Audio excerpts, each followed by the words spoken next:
My name is Tori Myers, and I'm 24 years old. 6 months ago, on the biggest day of my life, I sat in a graduation hall with 2,000 people and an empty chair where my parents were supposed to be. When I called my mom, she picked up laughing. I could hear glasses clinking in the background, some pop song playing, silverware on plates. She said, "Honey, we already have one success in the family. We didn't think you'd actually finish." My dad didn't even take the phone. Last week I sent them one photo. My mother called 47 times in a single hour. I know the exact number because I watched every call come in, sitting on the porch of a house that belongs to me. I didn't answer a single one. Before I tell you what was in that photo, please take a moment to like and subscribe, but only if you truly connect with this story. Drop a comment telling me where you're watching from and what time it is where you are. I'd love to know who's listening. Now let me take you back to 6 months ago, to a Saturday morning in May. The day I was supposed to walk across a stage and finally hear my name. The morning light through my studio apartment window was thin and gray. I stood in front of the bathroom mirror in my cap and gown, trying to zip the back by myself. The zipper kept catching on the cheap fabric.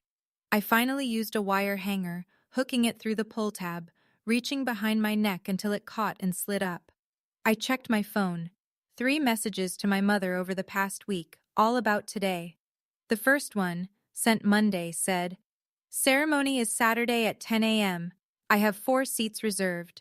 She'd replied, "We'll see." Wednesday, "Just confirming, you and Dad and Brandon are coming, right?" A thumbs up emoji, nothing else. Friday night, "Tomorrow's the day. I'm so excited. Love you guys. Read at 9:47 p.m. No response. I took a selfie in my cap and gown, sent it to the family group chat. Brandon reacted with a fire emoji. My parents? Nothing. Not a heart, not a word. I grabbed my keys and drove 20 minutes to campus.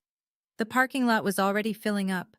I saw families unloading, mothers clutching bouquets, fathers adjusting ties, little siblings carrying handmade signs. One girl walked past me with both parents on either side, each holding an arm like she might float away. I sat in my car for a minute, checked the group chat one more time. Still nothing new. I told myself this was different. A graduation isn't a dinner you can reschedule. A graduation is proof. 4 years of double shifts at the campus library, 4 years of ramen and spreadsheets, and 3 a.m. study sessions. If anything was going to make them see me, it was this. I had 4 reserved seats in the family section. By the end of that day, 3 of them would still be empty. Inside the hall, the noise was enormous. 2,000 graduates, twice that many in the stands. Somewhere a baby cried, and a man whistled so loud it echoed off the rafters. I found my row, sat down, smoothed my gown over my knees. The family section was up and to the left, a roped-off area with printed name cards on each seat. I could see the 4 chairs labeled Myers from where I sat, all 4 empty. I texted my mom. "Ceremony starts in 20 minutes. Are you close?" 2 blue check marks. No reply. I texted Brandon. "Hey, are Mom and Dad on their way?" 3 dots appeared. Then, "I don't know, I'm at work." His AutoZone closed early on Saturdays. I knew that. He knew I knew that. At 9:55, a woman appeared at the Myers seats. Not my mother. Professor Dolores Whitfield, 61 years old, silver hair pinned back, wearing a blazer she only wore to formal events. She set a small bouquet of yellow tulips on the chair beside her and sat down. She caught my eye across the hall and gave me a single nod. I found out later she'd called my mother the day before to confirm attendance. My mother had said she had a family thing. Professor Whitfield didn't ask what she meant by that. She just bought tulips and drove 45 minutes to the ceremony. When they called my name, Tori Ann Myers, Bachelor of Science in Accounting, magna cum laude. I walked across the stage. The applause was polite, general. No scream from the stands, no air horn, no sign with my face on it. Just Professor Whitfield's voice, clear as a bell from the family section. "That's my student." I held my diploma cover and kept walking. The parking lot afterward was chaos. Families everywhere, hugging, crying, posing for photos in front of the big university banner. A dad lifted his daughter onto his shoulders. A grandmother held a cake with the graduate's face printed in frosting. I sat on a bench near the east exit and called my mother. She picked up on the second ring. The background was loud, laughter, the clatter of a restaurant, a Bon Jovi song on the speakers. "Oh, hi, honey. We're at Carrabba's. Brandon got promoted. Isn't that amazing? Assistant manager." I closed my eyes. "Mom, my graduation was today." Silence. 3 full seconds. Then, "Honey, we already have one success in the family. We didn't think you'd actually finish." I heard my father's voice in the background, muffled. "Tell her we'll take her to dinner next week." I opened Facebook. My mother's latest post, time-stamped 2 hours earlier, right when the ceremony started. A photo of her, my father, and Brandon at a restaurant table. Bread basket, wine glasses, Brandon grinning. The caption read, "So proud of our boy, assistant manager at 27, hard work pays off." 43 likes, heart emojis from aunts I hadn't heard from in months. I didn't say anything else. I ended the call. I sat on that bench for a long time. The parking lot emptied around me. A janitor swept confetti near the entrance. Professor Whitfield had left the tulips on my passenger seat with a note, first of many. I placed my diploma on the seat beside them, the passenger seat, where my mother would have sat on the drive to the ceremony, if she'd been there. That was the last time I called my mother for 6 months. Not because I was angry, because I finally understood that I'd been waiting for a verdict from a judge who never showed up to court. Let me go back further. You need the full picture. I graduated high school at 18 with a 3.9 GPA. I got accepted to State University with a partial scholarship, $8,000 a year toward tuition. The rest, I'd need to cover myself. I brought the acceptance letter home on a Tuesday in March, set it on the kitchen table. My mother picked it up, read it, and set it back down. "We don't have money for that, Tori." Same kitchen, same month. My father bought my brother Brandon a Chevy Silverado, crew cab, lift kit, custom bedliner. $38,000. Brandon had just started working the register at an auto parts store. He was 21 and still living at home rent-free. I stood in the driveway and watched them hand him the keys. My mother took photos. My father clapped him on the back. Brandon revved the engine and the whole block heard it. $38,000 for a truck, 0 for my tuition. I didn't argue, I didn't cry. I went upstairs, opened my laptop, and started looking for full-time work. For 2 years, 18 to 20, I worked as a cashier at Hendrick's Grocery. Morning shifts, evening shifts, holiday shifts. I saved $14,000 in a savings account my parents didn't know about. I lived at home and ate the meals my mother cooked and watched Brandon come and go in his Silverado while I took the bus. When I turned 20, I enrolled at State. I paid my own tuition, my own books, my own meal plan. My parents didn't sign a single check. My father drove past the campus every week on his way to a job site. He never stopped in, not once in 4 years. They didn't have money for my education. They had money for his truck. Those are 2 different sentences, and I spent 2 years pretending they were the same. College was 4 years of halves, half student, half employee. 25 hours a week at the campus library, shelving books and scanning IDs. Full course load every semester. My GPA never dropped below 3.7. Every holiday I went home. Every holiday played the same. Thanksgiving, junior year. My mother spent the first 40 minutes of dinner talking about Brandon's raise, 50 cents more an hour. When I mentioned I'd made the dean's list, she said, "That's nice, honey. Can you help me set the table?" I'd brought home a certificate, outstanding student in accounting, framed it myself at the dollar store. My mother stuck it on the refrigerator with a magnet, below a photo of Brandon standing next to his truck at some car show. The next morning, the certificate had fallen to the floor. Nobody picked it up. I found it face down behind the trash can. My father visited Brandon at his store every Thursday, brought him coffee, asked about inventory, leaned against the counter and talked for an hour. He never visited me at school. 45 minutes by car. I checked once on Google Maps, just to be sure it wasn't further than I thought. 45 minutes. 4 years. 0 visits. There was one phone call. Junior year, a Wednesday night. My father's name lit up my screen and my heart jumped. I answered on the first ring. Hey Tor, listen, one of my clients needs an electrician on the cheap. You know anybody up at the school? That was it. That was the call. I gave him a name from the campus maintenance board. He said thanks and hung up. 14 seconds total. I timed it because I'd been so startled to see his name that I'd glanced at the clock. I kept that detail in my head for a long time. My father called once in 4 years, and it was to ask for a phone number. The night after graduation, I sat in my apartment with every light off except the desk lamp. On my nightstand was the only family photo I owned, a barbecue from when I was 14, all 4 of us in the backyard. My mother in the center, my father behind her, Brandon to her right. I was on the edge, half my shoulder cut off by the frame. I did the math. 6 years since high school, 2 years working at Hendrix, 4 years at State. Total I'd spent on my own education, $47,000. Tuition, books, rent, groceries, gas. Money from my parents, 0.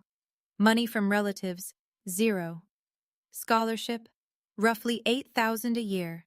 The rest was mine. Every dollar earned standing behind a register or scanning library books, $47,000. And they went to Carrabba's. I looked at the family photo. 4 people. 3 who chose dinner over my degree, and 1 who spent 6 years proving herself to an audience that was already watching someone else. I had a choice. I could keep trying, call again, explain again, hope again, pour more energy into a relationship that returned nothing. Or I could take everything I had and aim it forward. I picked up the photo and laid it face down on the nightstand. I didn't throw it away, I just turned it over. Then I opened my laptop and updated my resume. I didn't delete them from my phone. I didn't block them. I just stopped dialing. And for the first time in 6 years, the energy I'd been spending on waiting for them to notice, I kept it. I held on to it like a deposit I'd finally stopped lending out. The next morning, I woke up at 6 a.m. and started applying for jobs. I sent out 11 applications before noon. 2 weeks of silence. No calls from me. No texts. The group chat sat untouched. Then my mother called. Honey, we feel terrible about the graduation thing. Let's do dinner this weekend? The whole family? I said yes. I don't know why. Habit, maybe. Or the last flicker of that old hope. The one that whispered, maybe this time they'll see it. Saturday night. I drove to my parents' house. Same beige siding, same American flag on the porch, same Silverado in the driveway. I brought a bottle of wine. My mother met me at the door, hugged me. We're so sorry we missed it, sweetheart. Truly. We sat down. Pot roast, mashed potatoes, green beans from a can. For 10 minutes it almost felt normal. Then Brandon arrived, late, loud, dropping his keys on the counter. And just like that, the conversation shifted. Brandon, tell Tori about the apartment, my mother said. He was looking at a 1-bedroom downtown. My parents were helping with the deposit, $3,000. My mother described the layout like she'd already memorized the floor plan. I waited for a gap in the conversation. I'm applying to accounting firms in the area. There's one I'm really excited about. My father looked up from his plate. Accounting? Like taxes? My mother tilted her head. That sounds stable, I guess. Then she turned back to Brandon. So when's the move-in date? I cleared the table. 7 plates. I counted them because I needed to focus on something other than what I'd just heard. In the living room, I caught my father's voice, low, meant for Brandon only. Your sister thinks she's too good for a real job now. I washed all 7 plates, dried them, stacked them, and drove home. 2 days later, I had an interview scheduled at Greystone and Associates, a regional accounting firm, 12 employees, solid reputation. Professor Whitfield had emailed the managing partner personally. I mentioned it at the next family dinner. I shouldn't have. My mother leaned forward, forehead creased. Honey, are you sure about this? You're still so young. What if it doesn't work out and it goes on your record? She paused. Brandon was earning real money at your age. No stress, no pressure. I said the interview was just a conversation. She nodded slowly, the way she does when she's already decided you're wrong. The next afternoon, my phone rang. Aunt Margine, my father's older sister, the one who always sent birthday cards with $10 bills tucked inside. Tori, congratulations on graduating. I'm sorry I'm late. I just heard. Your mother told me at church. Thanks, Aunt Margine. That means a lot. She also mentioned you're interviewing at some little firm? She sounded worried, said she hoped you wouldn't be too disappointed. I sat on my bed, staring at the ceiling. My mother had taken the one piece of good news I'd shared and repackaged it as a cautionary tale for the extended family. That night I called her, kept my voice even. Did you tell Aunt Margine my interview was a waste of time? I was just worried. A mother worries. You twist everything I say. Aunt Margine called me back the next day. She said something I haven't forgotten. Your mother does this, Tori. She did it to your father's sister too, years ago. She has a way of reshaping other people's good news into her own concern. That was the first time someone in my family named the pattern out loud. I called Professor Whitfield that evening, told her what my mother had done. The phone call to Margine, the reframing, the worried performance. She was quiet for a long time. Then, Tori, I've watched students like you for 30 years. Bright, capable, and stuck giving progress reports to people who use them as ammunition. Stop sharing. Your success is yours. Guard it. I sat with that for a full day. Then I made a decision. From now on, my family gets nothing. Not silence, just nothing new. No updates, no milestones, no vulnerability.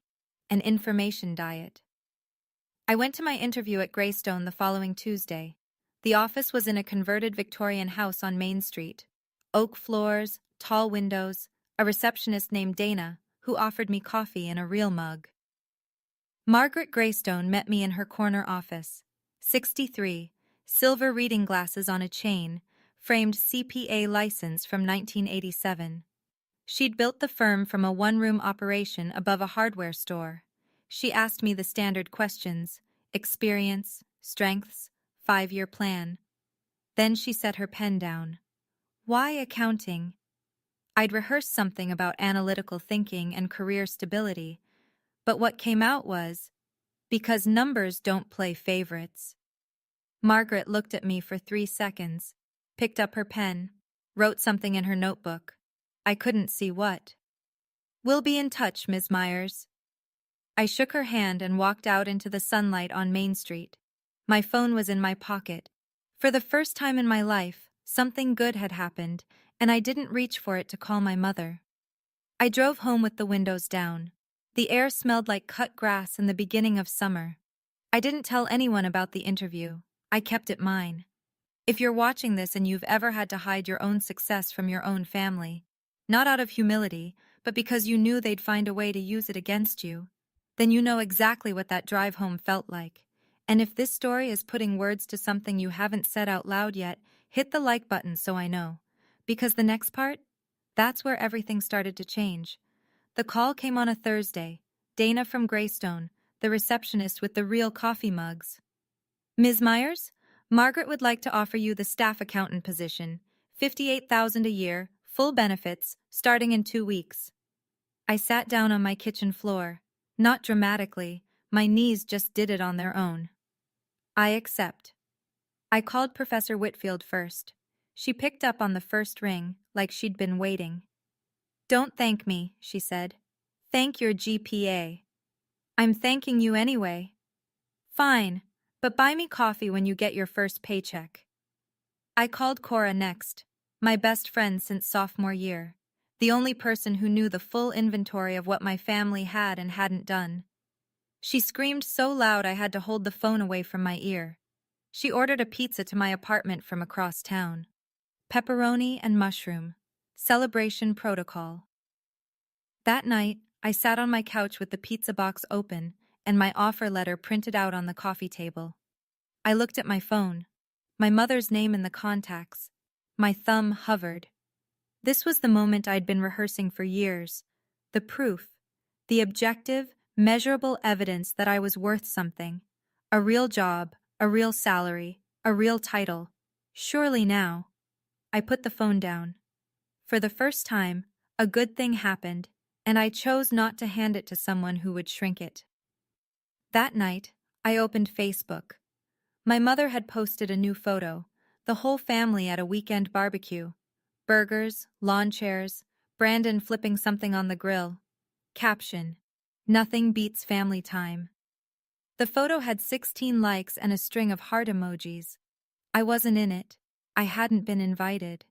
I unfollowed my mother's page, closed the app, finished my pizza. 2 months into Greystone, I was keeping pace. Margaret gave me more responsibility each week: client reconciliations, quarterly filings, a small business audit that the previous staff accountant had left half-finished. I stayed late without being asked. Not to impress anyone, because the work felt like mine in a way nothing else ever had. My first paycheck. I opened a new savings account and transferred $1,200. On top of the $14,000 from Hendricks and the $3,500 I'd scraped together in college, I had a cushion, not a fortune, a foundation. Cora and I grabbed lunch one Friday at the sandwich shop on Elm. She was renting a one-bedroom across town. $900 a month, no dishwasher, a landlord who answered maintenance requests with a shrug emoji. "I'll be renting forever," she said, chewing on a pickle spear. "I've been looking at houses." She almost choked. "On our salary?" "FHA loan, 3.5% down. I've been saving since I was 18. She stared at me. "You're serious?" I was serious. I'd been running the numbers on my lunch breaks. A starter home in the area, 2 bedrooms, small yard, nothing fancy, ran between $130,000 and $150,000. With an FHA loan, I'd need around $5,000 down plus closing costs. I had it. I found the house on a Tuesday. 2 bedrooms, 1 bath, a front porch with a railing that needed paint. White siding, red mailbox, a small backyard with a birch tree. Listed at $139,000 on Maple Ridge Drive, in the quiet part of Milford where the streets had sidewalks and the yards had fences. I didn't realize it then, but Maple Ridge Drive was the same road my father took every morning on his way to the shop. And the same road my mother drove to work at the dental office, every single day. Before the house closed, there was the birthday party, March, my father's 55th.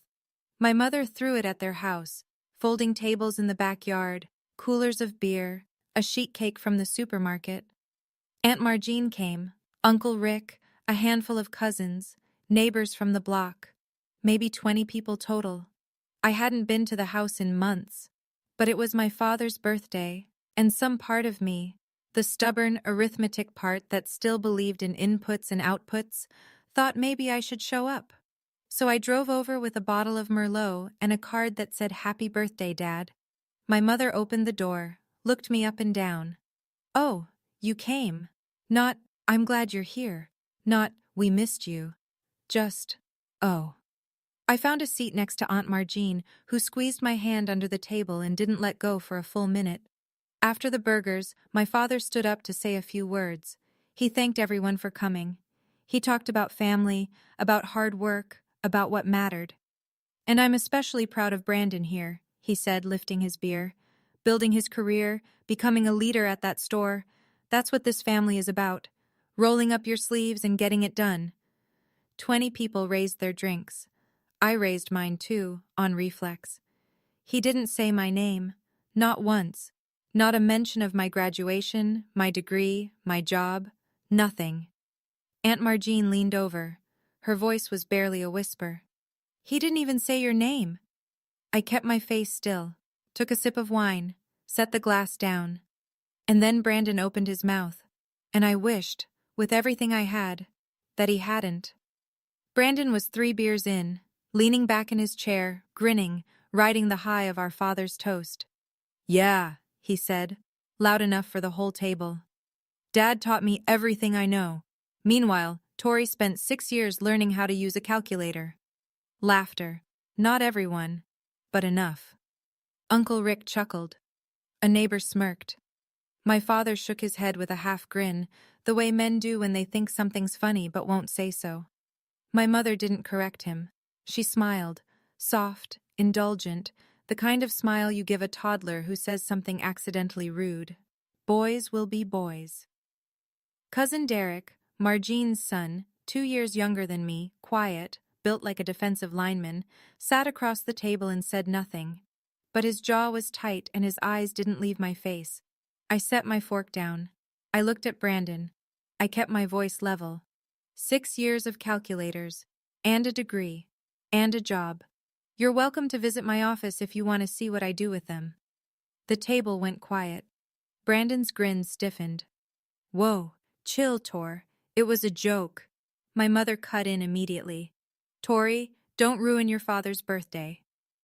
There it was, the reflex. Protect the golden child, scold the other one. Even now, even in front of 20 people, the pattern held. I nodded.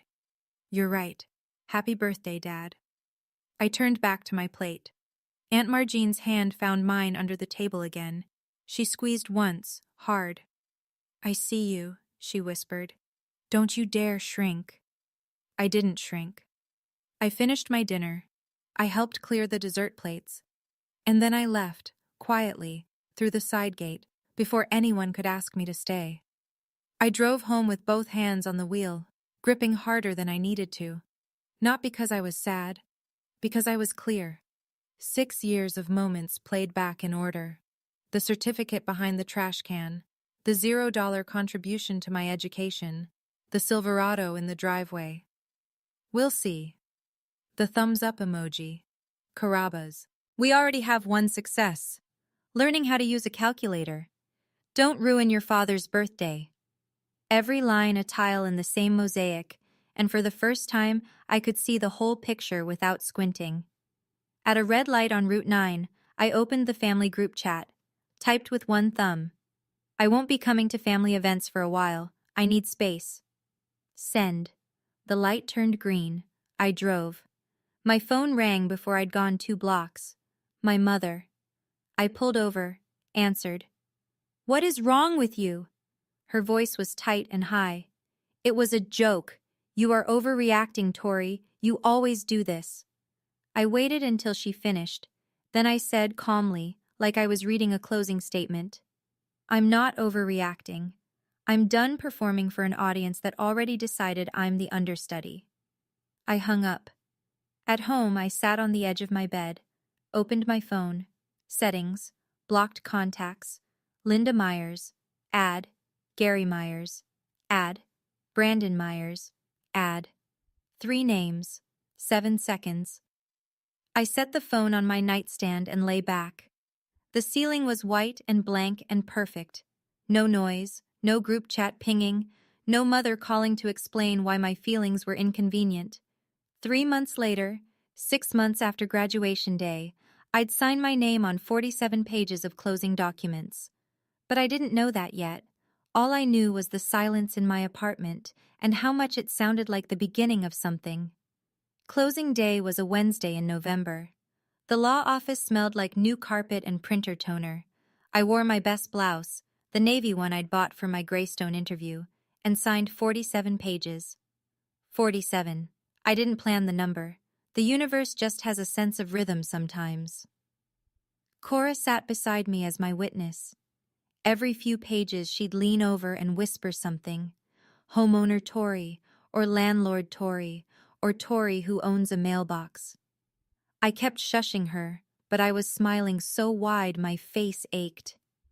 The title attorney slid the last page across the desk. I signed. He reached into a drawer and placed a single key on a small cardboard tag. Congratulations, Ms. Myers. You're a homeowner.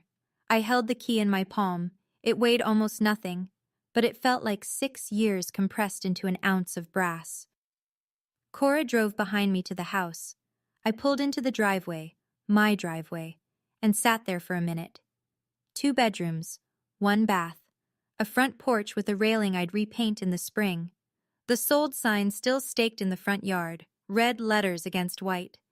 The neighbor to the right, Betty Harmon, 70 years old, silver perm, gardening gloves perpetually on, looked up from her flower bed and waved. "Welcome to the neighborhood, dear," I waved back. Cora grabbed my arm and walked me to the front door. I put the key in the lock, turned it, pushed. The house smelled like fresh paint and possibility. Cora pulled out her phone. "Stand on the porch, by the sign." I stood there with the key in my hand and the sold sign behind me. She took 3 photos. In the best one, I was laughing. I don't remember what she said. I just remember the sound was mine. I posted the photo that evening. A simple caption. "First-time homeowner. No cosigner, no help, just 6 years of calculators."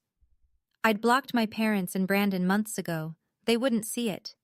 But Milford is a town of 12,000 people, and in a town that size, Facebook is a party line with a share button. By morning, the post had 87 likes. By afternoon, over 200. Friends from high school, co-workers at Greystone, old teachers, people I hadn't spoken to in years. Comments rolled in. "So proud of you, and you did that." And "First in the family, right? Amazing." Cousin Derek shared it to his own page. His caption, "Proud of my cousin. Some people don't need cheering sections to win." His mother, Aunt Margene, liked it within minutes. Then shared it again. Cora texted me at 9 that night. "Tori, your post has 200 shares. People from your high school are tagging friends. One of the Milford community pages reposted it." I hadn't expected that. I'd posted it for myself, or maybe for the version of me who'd stood in that parking lot in May, holding a diploma and a phone with no missed calls. But here's the thing about small towns. Walls are thin, fences are short, and news travels through church pews, grocery aisles, and group chats faster than any algorithm. I didn't know it yet, but Aunt Margene had screenshotted the photo and sent it to the extended family group chat, the one with all the aunts, uncles, and cousins. The one my mother checked every morning with her coffee. I'd blocked my parents on every platform I could think of, but I couldn't block a 12,000-person town, and I couldn't block Aunt Margene's sense of justice. Linda Myers was sitting in the break room at the dental office on a Thursday afternoon when her phone buzzed. The family group chat, the big one, with all the in-laws and cousins. Margene had sent a photo. Caption, "Look at our girl." My mother opened it. Her daughter, standing on a porch, holding a key, a sold sign on the lawn behind her, and a caption she had to read twice. 6 years of calculators. She called me. The number she'd been dialing for 24 years. It went straight to voicemail. She tried again. Voicemail. She borrowed the office phone. Voicemail. She tried from her personal cell, the office landline, and then, according to Aunt Margene, who heard about this later, she drove to the parking lot and called from her car 6 more times. Meanwhile, 10 miles away, my father was driving his work truck down Maple Ridge Drive. The same route he took every morning, past the birch trees and the neat little fences. He glanced right, habit, and saw the sold sign in front of the house next to Betty Harmon's place. Then he saw the car in the driveway, a gray Honda Civic. He knew that car. He pulled over, sat in his truck, stared. He called my mother. "Did you know about this?" Her voice came through the speaker cracked and raw. "She bought a house? On Maple Ridge?" 47 calls in 1 hour. I know because my phone logs them even when they're blocked. I pulled up the list that evening, sitting at my new kitchen table, and counted. 47. Same number as the pages I'd signed. Same number as the $1,000, times 1,000, I'd spent on the education they called unnecessary. I set my phone face down on the counter. My counter. In my kitchen. In my house. 47 calls. You know what the saddest part is? If my mother had spent even a fraction of that energy on my graduation day, just one call saying, "Honey, we're so proud of you," then that photo might have been sent to her first, not last. If this hits close to home for you, share this video with someone who needs to hear it today, because the next part is where they show up at my door. Brandon showed up the next afternoon. I wasn't expecting him. I'd forgotten he wasn't blocked because he'd never actually called. He stood on my porch in his AutoZone polo, hands in his pockets, looking at the house like he was appraising a car he couldn't afford. "Nice place," he said. "Thanks. Mom is losing her mind tour." "She can lose it somewhere else." He shifted his weight. "Come on, she's your mom. She just wants to talk." She had 4 years to talk. She had a phone at my graduation. She chose Carrabba's. He opened his mouth, closed it, opened it again. "I didn't know it was that bad." "You didn't want to know. There's a difference." He looked at me like I'd flipped a switch he didn't know existed.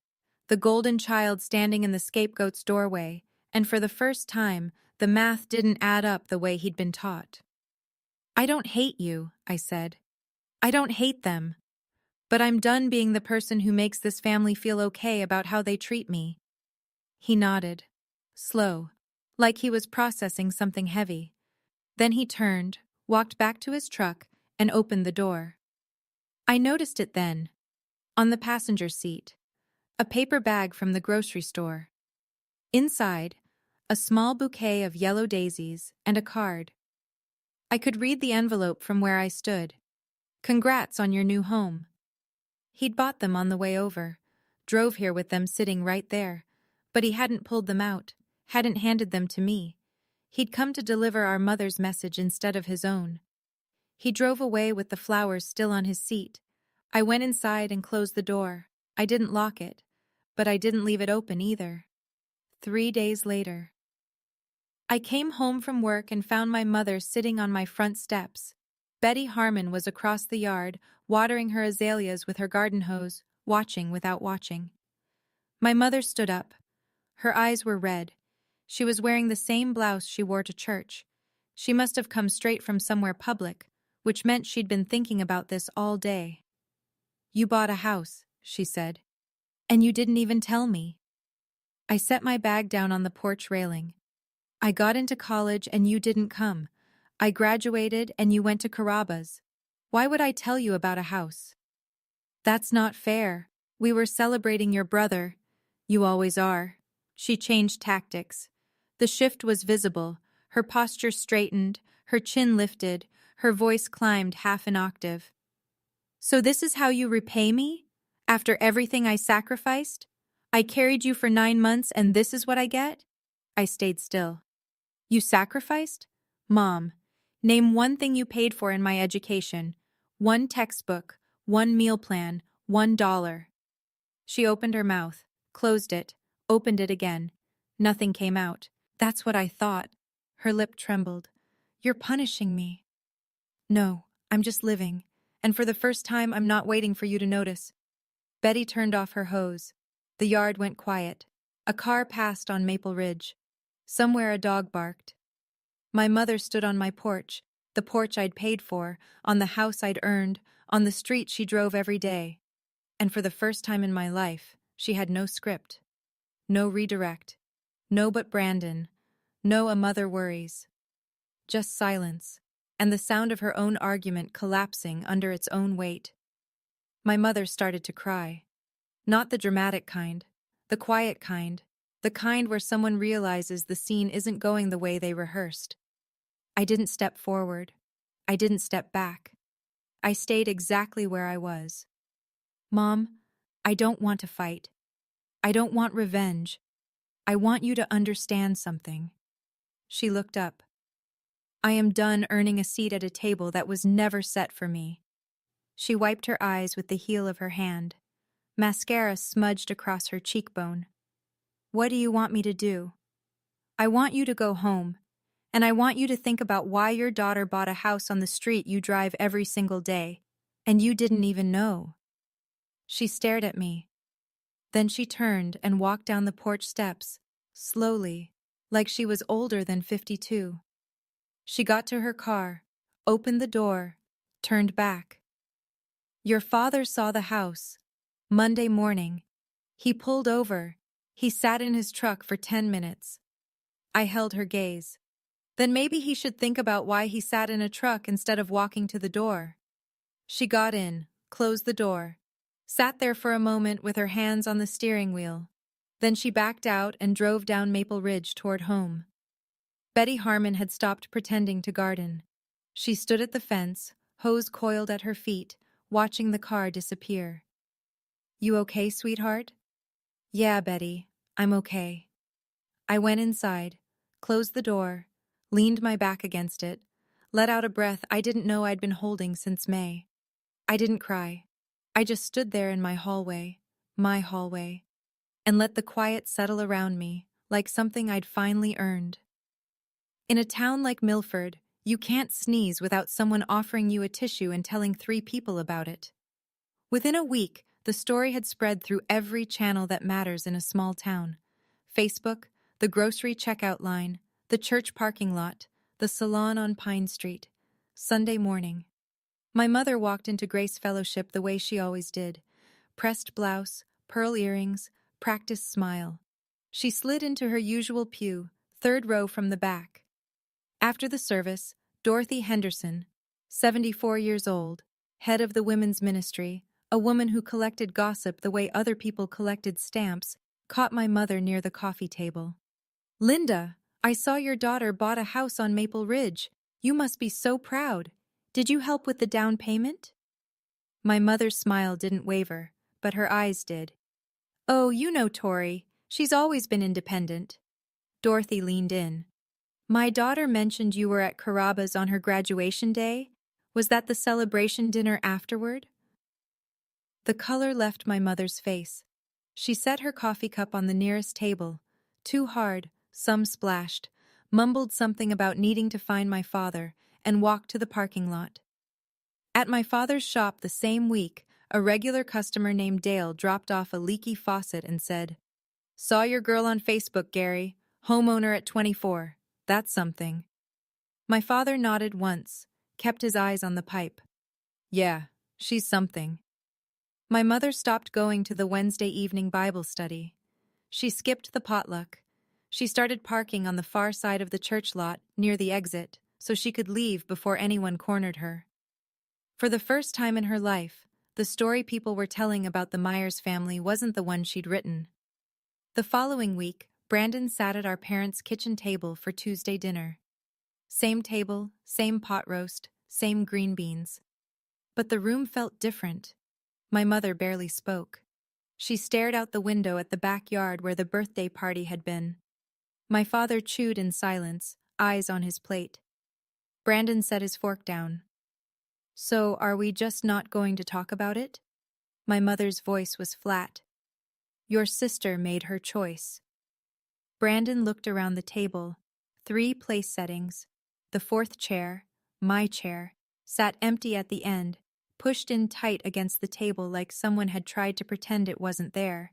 He thought about things he hadn't thought about in years. The certificate on the refrigerator that ended up on the floor. The family barbecue photo where Tori was on the edge. The graduation he'd shrugged off with, I don't know, I'm at work. The calculator joke that got a laugh from everyone except the one person who mattered. Mom, he said, did you actually go to her graduation? We were busy. We had your dinner. My dinner was at Carrabba's, Mom. He said it slowly, like he was hearing it for the first time himself. Her graduation was once. The kitchen went still. The refrigerator hummed. My father looked up from his plate and stared at Brandon with an expression I wish I could have seen. Something between surprise and recognition, like watching someone pick up a tool they'd never been taught to use. Nobody said anything for a long time. Brandon finished his dinner, washed his own plate, drove home to his apartment, the one my parents had helped pay for, and sat in the parking lot for 20 minutes before going inside. He called me the next day. I answered because his number was the one I'd forgotten to block. Every morning, my father drove down Maple Ridge Drive on his way to the shop. He'd been driving that road for 15 years. He could do it with his eyes closed. But now there was a house on the right side, between Betty Harmon's place and the Kowalskis, that made him slow down. The first morning after he found out, he'd pulled over and sat in his truck for 10 minutes, stared at the house, at the fresh paint on the trim, at the red mailbox, at the Honda Civic in the driveway. That meant his daughter was inside, 40 feet away, drinking coffee in a kitchen she owned. He wanted to get out, walk up the porch steps, knock. But he didn't know what he'd say. In 55 years, Gary Myers had never apologized to a woman. Not to his wife, not to his sister, not to his daughter. He'd been raised by a man who showed love by showing up to work, and Gary had done the same. Except he'd forgotten to show up for the things that didn't have a time clock. So he drove on. The next morning he slowed again. Didn't stop, but slower. The morning after that, he pulled to the curb, sat for 3 minutes. The kitchen light was on. He could see a shadow moving behind the curtain. Betty Harmon noticed. Of course she did. She started timing him, not out of nosiness, she told me later, but out of hope. I've been married 51 years, honey. I know what a man looks like when he's trying to find the words. 3 weeks. Every morning. A little longer each time. I knew. I saw the truck from my kitchen window. I recognized the engine, the same rumble I'd heard in the driveway my whole childhood. I didn't go out. I didn't close the curtain. I drank my coffee and waited for him to find his own way to the door. Aunt Margene came by on a Saturday with a foil-covered pan of lasagna and a bottle of wine that was slightly too expensive for a casual visit. She sat at my kitchen table and looked around like she was memorizing the place. You did this, she said. You actually did this. I did this. She poured 2 glasses. Your mother is a mess, Tori. The church ladies are asking questions she can't answer. Your father goes quiet every time someone says your name. Dorothy Henderson brought it up again last Sunday and your mother nearly knocked over the communion tray getting out of the pew. Good. Margene gave me a look. Not disapproval, just steadiness. I'm not saying feel sorry for them. I'm saying they're starting to understand. And that process is ugly. She told me my mother had called her 3 times that week, crying, saying I hated her, saying she didn't deserve this. Margene had listened each time and then said the same thing. She doesn't hate you, Linda. She just stopped hoping. Margene set her glass down and looked at me. That's the hardest thing for a parent to hear. Not, I hate you, but I don't expect anything from you anymore. I ran my finger around the rim of my glass. Is that wrong? To stop expecting? It's honest, and honest is all you owe them. We ate the lasagna, drank the wine. She told me about Derek's new job and Uncle Rick's bad knee and the neighbor's cat that kept digging up her tulips. Normal things, family things. The kind of conversation I'd stopped having with my own parents so long ago, I'd forgotten what it sounded like. When she left, she held me for a long time at the door. You're doing fine, kid. Better than fine. 6 months to the day after I started at Greystone, Margaret called me into her office. The room smelled like the lavender candle she kept on the windowsill. Her reading glasses sat on a stack of client folders. She gestured to the chair across from her desk. Your 6-month review, she said, sliding a printed sheet toward me. Every category exceeds expectations: client satisfaction, accuracy, initiative, teamwork. 5 for 5. I'm promoting you to senior staff accountant, effective next month. She paused. And I want you to lead the Watkins account. The Watkins account was the firm's largest client, a regional construction company with complicated books and a founder who didn't trust anyone under 40. That's usually for someone with 2 years' experience, I said. Margaret removed her glasses and set them on the desk. Usually, but you're not usual, are you? I shook her hand. My palm was sweating. I didn't care. In the hallway, Cora was waiting. She'd clearly been eavesdropping because her smile was already at full wattage. Senior staff? In 6 months? She grabbed my arm. I hate you. I love you. I hate you. That evening, I sat on my front porch with a glass of iced tea and watched the light fade over Maple Ridge. The street lamps clicked on one by one. Betty was in her garden, trimming something that didn't need trimming, the way she did when she wanted company. Your father came by again today, she called over the fence. Sat for 12 minutes. I timed him. 12 minutes. 3 weeks ago it was 3, then 5, then 8. He was getting closer. I could feel it the way you feel a season changing, not all at once, but in the weight of the air. I sipped my tea and smiled. Saturday morning, early. I was in the kitchen in sweatpants and a Greystone hoodie, pouring my second cup of coffee, when I heard a knock. Not the mailman, not Cora, not Betty. I opened the door. My father stood on the porch in his work boots and ball cap, the same ones he'd worn every day of my life. In his hands was a small cardboard box. He looked at the box, then at me. I brought this, for your back door. The lock you've got on there. It's a builder-grade piece of junk. This one's commercial. Deadbolt with a bump guard. I use them on job sites. He held the box out like an offering. I looked at it. A door lock. Not flowers. Not a speech. Not a greeting card with someone else's words inside. A deadbolt. Because that was the language he knew. I took the box. Do you want to come in for coffee?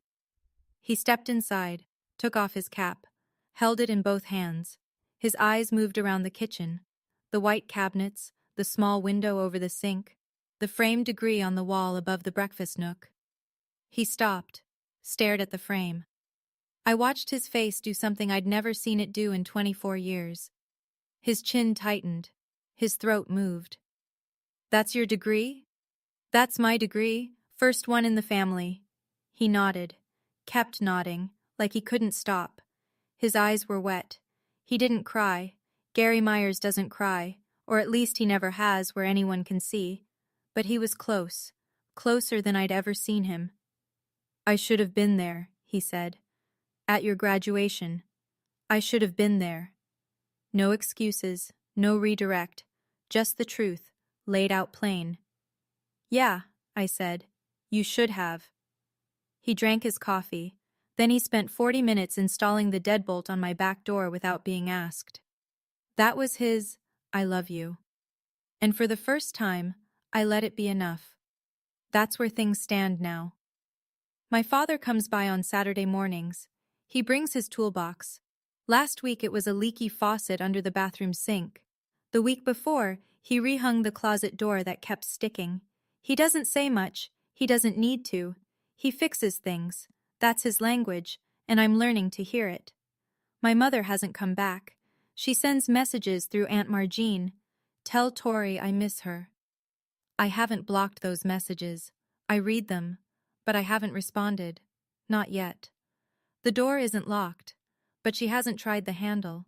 Brandon calls once a week. Short conversations.